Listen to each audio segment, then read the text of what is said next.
And this would be a bot-mediated reality. This would be bots examining what's going on in the real world and moving information and decisions through civic society on our behalf. I'm going to get a laser pointer for this and step you through this imposing diagram.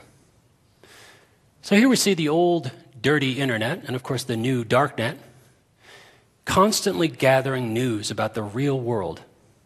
News items, rumors, blog entries. And there could be a layer of civic bots, open source, approved, gathering this information on a moment-by-moment basis and distributing small bits of it to citizens in this darknet. The bots don't have to know what the news means. They just pass it to big-brained humans who can sort it out. And as a citizen, part of your duty, your civic duty, would be occasionally to receive this information, and you only have to do two things. You have to categorize it and prioritize it. So if you're walking along and you receive a message that there's been an oil spill, you might think that's a very high priority item. And you might categorize it as ecological pollution and send it on its way. And then a second layer of civic bots would gather all of the information from all of the people who received that exact same item. And it might be thousands of people. And it would determine whether it was collectively perceived as a high priority. And those high priority items, we'd already know the category generally that people assigned it to.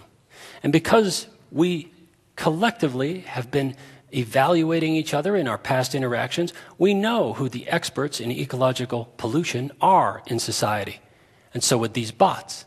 And they would direct that high priority ecological pollution news item to the experts in society. And the experts would further evaluate it. They would vet it and determine whether it was in fact real, whether it was in fact high priority. Once again, the bots don't know, they don't care. It's just information that's of concern to us. And that's why this is more of an operating system for democracy. We're collectively deciding. So these experts, if they still rate this as a high priority item, the next layer of civic bots would then identify a high-level, high-reputation expert in ecological pollution, take the recommendations of the experts to assign resources to it, and put them in charge. And so this is a self-organizing system. There's no central leader. It's assignment of political power on an as-needed basis, which evaporates when the need goes away. So there's no central authority, nothing to attack. Now, in the past, if everyone could get 15 minutes of fame, in this system, everybody could get 15 minutes of power. Now, there's still infection and malware, but a diverse open source system like this can deal with that much better. That's because it's a natural system. It's constantly evolving. There are many hands involved in it. Because static systems are doomed in nature, as they are in digital networks. So in conclusion, now that I've worn you all out, although bots do permeate the modern world and they present a potential danger to us, and they're not going away, I really do think that we can achieve a symbiotic relationship with narrow AI. And I think we can make them the impartial arbiters of a democratic society. And I think that's the type of network we should be working on. So thank you very much. Good evening.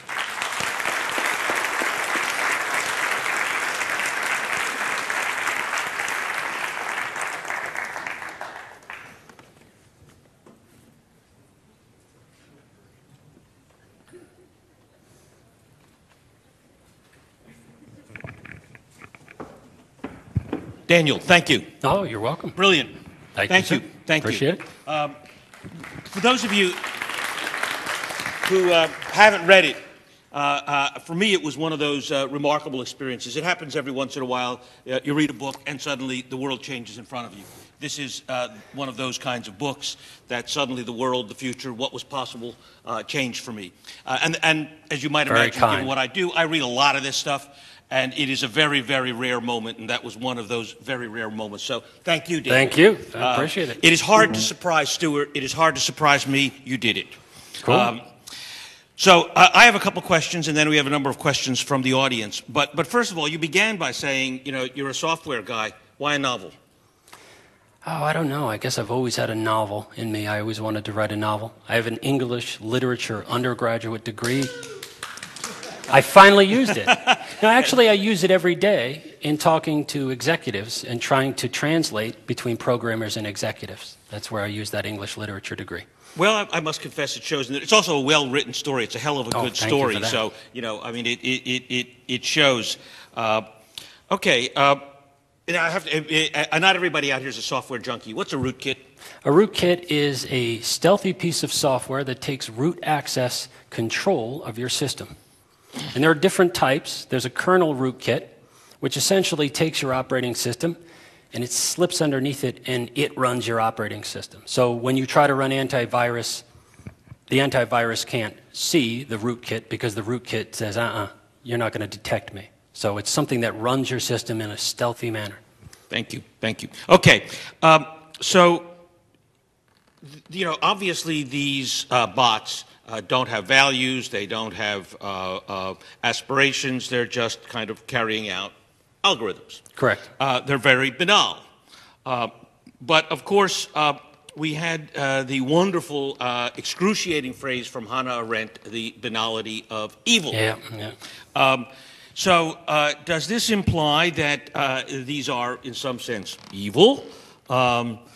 That maybe we should be getting rid of our cell phones? That these are You know, the root of all evil? Is this... Well, it's like this. Any automatic system can be used for bad purposes. You could create a door closing mechanism, and then some jerk can put some innocent person in the way, and it can smash them. So, you know, automated systems do exactly what we say, but they typically don't have a sense of context. So they can be invade to accomplish some very bad thing by people. So if you get rid of your cell phones and all this other stuff, I don't think it would help. I think it's better if we build in mutual safeguards so that if I misuse a system, you'll know about it. Darknets. Yeah, I think. Because then you know, in order to get into the system, your identity is known. And that's the key, I think, to reputation systems.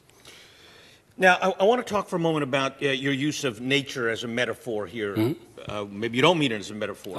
Yeah, it's literal but question, first of all, you began with efficiency. Is efficiency the only goal of a bot? Once again, I don't think bots have goals. It might be the only goal of the designer of the bot, because I think there's this drive for constant efficiency. And if I remember correctly, in nature, in the absence of parasitic infestation, species will tend towards parthenogenesis, that is cloning. And then when parasites are introduced into that system, the genetic monoculture that's been created quickly crashes. So this happens in nature, and I think that's kind of what we're building in real life, in our digital networks, is a monoculture. How does that natural selection actually work for bots? Well, we're the evolutionary mechanism for bots, and I think it's largely measured by efficiency, how much efficiency a bot can achieve in a given task, and also survivability, although we are constantly putting a hardened shell around our systems rather than letting the bots fend for themselves in an open network, which I sometimes wonder about, because when you see a botnet get behind a network, it can very quickly cause major problems. I hope that answered your question. Okay. Let's give it another shot. Well, no, that's all right. Let's go to some of the questions from the audience. Seth Franklin, where are you? Over here. Is it really appropriate to say bots make decisions? Aren't they just executing algorithms like a car or a bicycle? Yeah, correct. Actually, they are. They're regurgitating decisions that someone made, possibly in some other context. But once again, they'll do so remorselessly. So actually, when I say we're letting bots make a decision for us, they're following a logical pattern. Those of you who used, MapQuest to get here, you allowed a bot to make decisions for you how to get here. And mostly, that's not a problem. So it's that class of decisions that you mean? Correct. Okay. Straight Boolean. Yes, no, right, left. Now, coming back to the natural metaphor, is there any evidence yet of bots actually evolving or mutating? No, not on their own. And I think, well, there's genetic algorithms that do that, where you run several generations. But that's by design. That's by design. Okay. And bots, once again, if they don't perform well or they don't sell well, the engineers go back and reconfigure the algorithm in the hope that they become more efficient or don't make mistakes. And inventory leveling applications are a good example of that. Because if you have too much stock around, you've made bad decisions in your algorithm. So they will evolve over time through human help to become more efficient. Well, okay, but when we see in nature, organisms mutating either alone or through various genetic combinations, what's going on? There's a catalyst for it somewhere. Yeah, well, what's going on at the level of software that actually makes that happen? I think efficiency is the driver. I think that is the thing that causes mutation.